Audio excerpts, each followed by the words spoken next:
Praise the Lord. सभी विश्वासी भाई बहनों को प्रभु यीशु मसीह में जय मसीह की।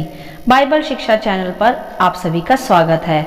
हमारे इस चैनल को देखने के लिए आप चैनल को सब्सक्राइब करें और बेल आइकन के ऑल बटन को ज़रूर दबाएं, तभी आपको हमारी आने वाली हर वीडियो का नोटिफिकेशन मिलता रहेगा।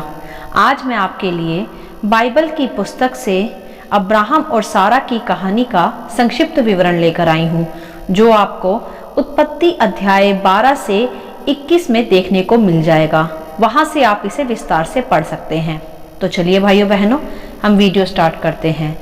बाइबल दर्शाती है यहाँ कि यह उस समय की बात है जब अब्राम हारन नामक देश में रहा करता था, और बाइबल यह भी स्पष्ट करती है कि अब्राम एक धर्मी पुरुष था जो यहोवा परमेश्वर को मानने वाला था, और अब्राम की एक पत्नी थी जिसका नाम सारा था। तब एक दिन यहोवा परमेश्वर ने अब्राम से कहा कि तू अपने देश और अपने कुटुंबियों को और अपने पिता के घर को छोड़कर उस देश में चला जा जो मैं तुझे दिखाऊंगा।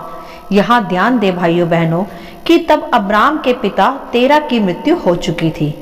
तब अब्राहम के साथ उसकी पत्नी सारे तथा उसका भतीजा लूत रहा करता था। तब जब परमेश्वर ने अब्राहम से कहा कि तू यह देश छोड़कर चला जा, और यहोवा ने अब्राम से यह भी कहा कि मैं तुझसे एक बड़ी जाति बनाऊंगा और तुझे आशीष दूंगा, तेरा नाम महान करूंगा और तू आशीष का मूल स्रोत होगा, और जो तुझे आशीर्वाद दे उन्हें मैं भी आशीष दूंगा, और जो तुझे कोसे उसे मैं शाप दूंगा, और भूमंडल के सारे कुल तेरे द्वारा आशीष पाएंगे। हालेलुया। इस प्रकार परमेश्वर ने अब्राम से वाचा बांधी उसे एक बड़ी जाति की आशीष का मूल स्रोत होने के लिए। मेरे प्रियो, सदा स्मरण रखे यहाँ इस वचन के आधार पर कि जो वाचा परमेश्वर ने अब्राहम से बांधी है वही वाचा हम पर भी फलती है, क्योंकि अब्राहम ही हम विश्वासियों का मूल पिता ठहरा है। तो जो भी हमें आशीष करता है उसे परमेश्वर भी आशीष करते हैं, और जो कोई भी हमें व्यर्थ कोसता है उसे परमेश्वर की ओर से शाप सहना पड़ता है। यह वायदा है परमेश्वर का विश्वासियों के साथ। तब आगे हम देखते हैं कि परमेश्वर की इस वचन के अनुसार अब्राहम अपने भतीजे लूत व पत्नी सारे के साथ हारान देश को छोड़कर कनान देश में जाने को निकला। और जब अब्राम कनान देश को निकला तब वह 75 वर्ष का था, और तब अब्राम व सारे की कोई संतान भी नहीं थी। तब उस देश में जाते हुए मोरे के बांज वृक्ष के पास पहुंचा। तब यहोवा ने अब्राहम को दर्शन दिया और कहा कि यह देश मैं तेरे वंश को दूंगा। यह परमेश्वर ने अब्राहम से तब कहा जब तक उसके पास कोई संतान भी नहीं थी। तब अब्राम ऐसा सुनकर सोच भी सकता था कि मेरी तो कोई संतान है भी नहीं, तो यह देश कैसे मेरे वंश को प्राप्त होगा। परंतु भाइयों बहनों, अब्राम ने ऐसा कुछ भी नहीं सोचा, वरन परमेश्वर से दर्शन प्राप्त कर उसने वहीं उसी स्थान पर परमेश्वर के लिए एक वेदी बनाई, और वहीं परमेश्वर के दर्शन को प्राप्त कर उसने प्रार्थना की। मेरे प्रियो, ऐसा ही होना चाहिए हम विश्वासियों के जीवन में भी, कि जब परमेश्वर हमसे दर्शनों में बात करे या वचन से बात करे तब हमें उस पर संदेह नहीं करना चाहिए कि अभी तो कुछ दिख भी नहीं रहा, तो फिर कैसे यह सब कुछ संभव होगा।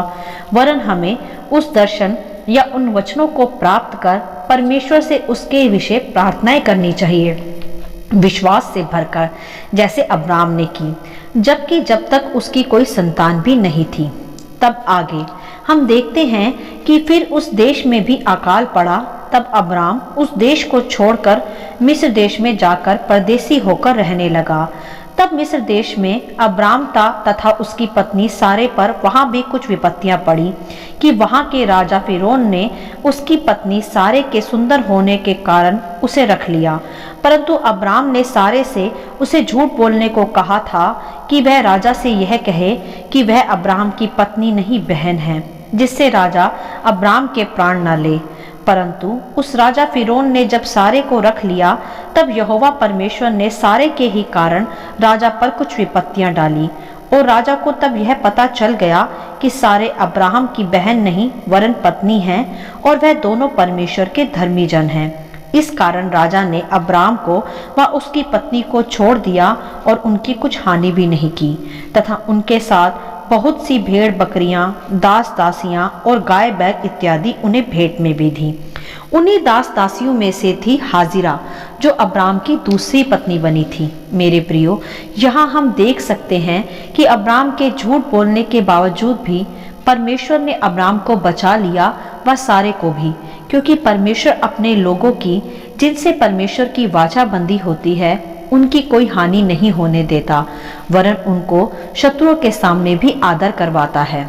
तब आगे एक दिन अब्राम उस देश को छोड़कर कनान के दक्षिण देश में रहने को चला गया। अब्राम तब भी एक बड़ा धनी व्यक्ति ही था। तब वह उसी बेतेल स्थान पर पहुंचा जहां उसने पहले परमेश्वर की वेदी बनाई थी, और वहां अब्राम ने फिर यहोवा परमेश्वर से प्रार्थनाएं की। यहाँ देखें आप कि अब्राम परमेश्वर के वचन को लिए हुए, उसके वायदों को स्मरण रखते हुए सदा प्रार्थनाएं करता रहता था। तब वहां आगे हम देख सकते हैं कि अब्राम व उसके भतीजे लूत के चरवाहों में कुछ झगड़ा हुआ, जिस कारण अब्राम व लूत दोनों अलग अलग हो गए, जिसको विस्तार से आप अध्याय 13 में पढ़ सकते हैं। यहाँ हम अभी उसका वर्णन नहीं कर सकते। तब बाइबल दर्शाती है कि अब्राम का भतीजा लूत सदोम व अमोरा में रहने को चला गया, तथा अब्राम वही कनान देश में रह गया। तब यहोवा ने फिर अब्राम से कहा कि आंखें उठाकर जिस स्थान पर तू है, वहां से जितनी भूमि तू देखता है, उस सब को मैं तुझे और तेरे वंश को युग युग के लिए दूंगा, और मैं तेरे वंश को पृथ्वी की धूल के किनकों के समान बहुत करूंगा। यहाँ तक कि जो कोई पृथ्वी के धूल के किनकों को गिन सकेगा, वही तेरा वंश भी गिन पाएगा। हालेलुया। अर्थात इतना बड़ा वंश देने की वाचा परमेश्वर ने वहां अब्राम से की, जो गिना भी नहीं जा सकता। और तब तक अब्राम की कोई संतान भी नहीं थी। मेरे प्रियो, मैं ये बार बार आपको इसलिए बता रही हूँ कि जब कुछ भी ना दिखे, तब भी परमेश्वर के वायदों व वचनों पर विश्वास कर प्रार्थनाएं करना ही एक सच्चे विश्वासी की निशानी होती है, जैसा अब्राम वहां कर भी रहा था। तब आगे हम देखते हैं अध्याय 17 में कि अब जब अब्राहम 99 वर्ष का हो गया, तब उसे इश्माइल हो चुका था हाजिरा के द्वारा। उसका उल्लेख भी यहाँ हम नहीं कर रहे, वह एक अलग विषय है। यहाँ हम देखेंगे अब्राहम की विश्वास योग्यता का परिणाम। तब जब अब्राहम 99 वर्ष का हो गया था, तब तक उसे वह पुत्र प्राप्त नहीं हुआ था जिसका वायदा यहोवा परमेश्वर ने उससे किया था, जिसके द्वारा अब्राहम का वंश बनता यहोवा की इच्छा में, और वह सारा से उत्पन्न होने वाला था। परंतु इश्माइल तो अब्राहम की दासी हाजिरा से उत्पन्न हुआ था, जो कि वाचा की संतान नहीं थी, वरन खुद की जन्माई हुई संतान थी, जो परमेश्वर की इच्छा में नहीं थी। तब परमेश्वर ने अब्राहम से फिर कहा दर्शन में कि मैं सर्वशक्तिमान ईश्वर हूँ, मेरी उपस्थिति में चल और सिद्ध होता जा। मैं तेरे साथ वाचा बांधूंगा और तेरे वंश को अत्यंत बढ़ाऊंगा। तब अब्राम मुंह के बल गिरा, क्षमा व पश्चाताप के साथ, क्योंकि उसने हाजिरा से विवाह कर एक पुत्र उत्पन्न किया था अपनी पत्नी सारे के कहने पर। तब परमेश्वर ने अब्राम से कहा कि देख, मेरी वाचा तेरे साथ बंधी है, इसीलिए तू जातियों के समूह का मूल पिता होगा, और अब तेरा नाम अब्राम नहीं अब्राहम होगा, क्योंकि मैंने तुझे जातियों के समूह का मूल पुत्र पिता ठहरा दिया है। और परमेश्वर ने फिर अब्राहम से कहा कि तू अब से अपनी पत्नी को भी सारे नहीं वरन सारा कहना, क्योंकि वह आशीषित जाति की मूल माता होगी। हालेलुया। तब अब्राहम ममरे के बांज वृक्ष के बीच अपने तंबू के द्वार पर एक दिन बैठा हुआ था। तब वहां एक दिन 3 पुरुष उसके सामने आ खड़े हुए, और उन्हें देखकर अब्राहम मुंह के बल गिरा और दंडवत करने लगा, तथा फिर उन्हें जलपान भोजन के लिए उसने वहां उन्हें बैठाया। तब अब्राहम ने उनके भोजन के लिए उत्तम प्रबंध भी किया। तब उन पुरुषों ने पूछा कि सारा कहाँ है? तब उसने कहा कि वह तंबू के भीतर है। तब उन्होंने कहा कि हम वसंत ऋतु में फिर से तेरे पास आएंगे और तेरी पत्नी सारा के एक पुत्र उत्पन्न होगा। तब सारा, जो तंबू के द्वार पर खड़ी थी, यह सुनकर हंसने लगी, क्योंकि उस समय सारा की उम्र लगभग 90 वर्ष और अब्राम की उम्र 100 वर्ष की थी तथा उस समय सारा का मासिक धर्म भी बंद हो चुका था, अर्थात यह है कि उसमें अब बच्चा पैदा करने की सामर्थ्य नहीं थी। तब उन पुरुषों ने कहा कि सारा क्यों हंसी, क्या यहोवा के लिए कोई भी काम कठिन है? और उन्होंने कहा कि नियत समय में अर्थात वसंत ऋतु में मैं फिर से तेरे पास आऊंगा और सारा को एक पुत्र उत्पन्न होगा। अर्थात ऐसी बात वहां कही गई जो बिल्कुल ही असंभव सी जान पड़ती थी। इसीलिए यह सुनकर सारा संदेह में हंस पड़ी, क्योंकि वह उस समय में सच में बहुत बूढ़ी हो चुकी थी, जिस उम्र में संतान उत्पन्न नहीं की जा सकती थी। उस समय में वह ऐसी अद्भुत बात को सुन रही थी, परंतु वहां परमेश्वर ने कहा भी कि क्या कोई भी बात परमेश्वर के लिए कठिन है? तब फिर वह पुरुष ऐसा कहकर वहां से चले गए। तब फिर यहोवा ने जैसा कहा था वैसा ही सारा की सुधि ली और परमेश्वर के वचन के अनुसार सारा अब्राहम से गर्भवती हुई।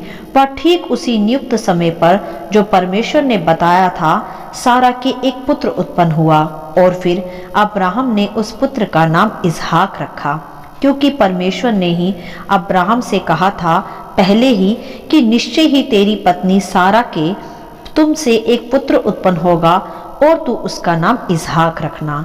इसीलिए उसका नाम इसहाक रखा गया, एक खुशी के रूप में। हालेलुया। और तब अब्राहम ने परमेश्वर की आज्ञा के अनुसार 8वें दिन इसहाक का खतना करवाया। और बाइबल यह भी स्पष्ट करती है कि जब इसहाक उत्पन्न हुआ तब अब्राहम 100 वर्ष का था। तब फिर सारा ने कहा कि परमेश्वर ने मुझे प्रफुल्लित किया है और देखो मुझे बुढ़ापे में एक पुत्र उत्पन्न हुआ है। हालेलुया। तो यहाँ जो सारा अपने बुढ़ापे में पुत्र उत्पन्न होने की बात को सुनकर आश्चर्य कर रही थी, अब वही सारा उसे पूरा होते हुए देख धन्यवाद कर प्रफुल्लित हो रही थी। ऐसा है हमारा परमेश्वर, असंभव को संभव करने वाला तथा निराशाओं को आशा में बदलने वाला, दुख को सुख में बदलने वाला, जैसा अब्राहम व सारा के जीवन में भी हम देख पा रहे हैं कि उनको उस समय में पुत्र उत्पन्न हुआ जब मनुष्य अर्थात स्त्री पुरुष संतान पैदा करने की उम्र से भी परे हो चुके थे।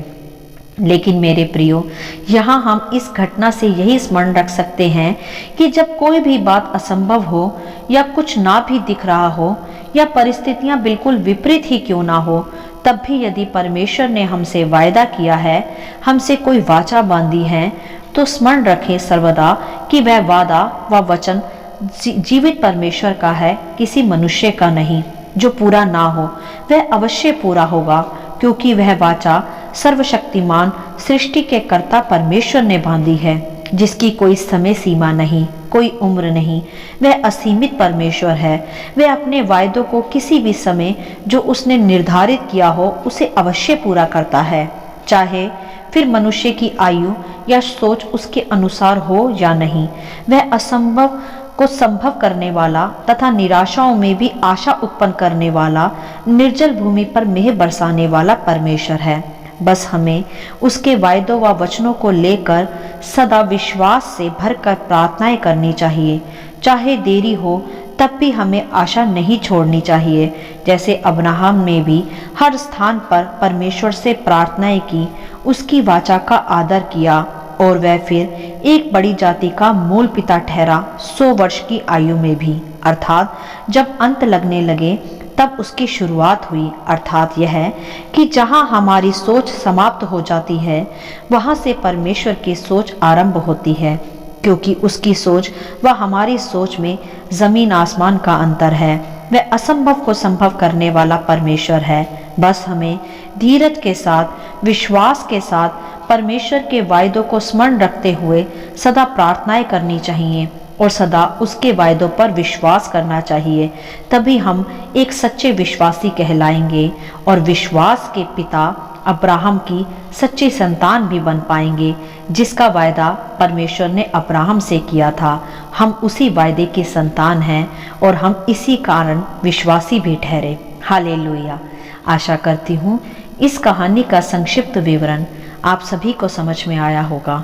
परमेश्वर आपको अपनी पवित्र आत्मा की भरपूरी से सदा भरता रहे, यदि आप चाहते हैं कि दूसरे भी इसे सुनकर आशीष पाएं, तो आप दूसरों के साथ भी इसे शेयर कर सकते हैं, क्योंकि हमारे प्रभु यीशु मसीह की यही इच्छा है।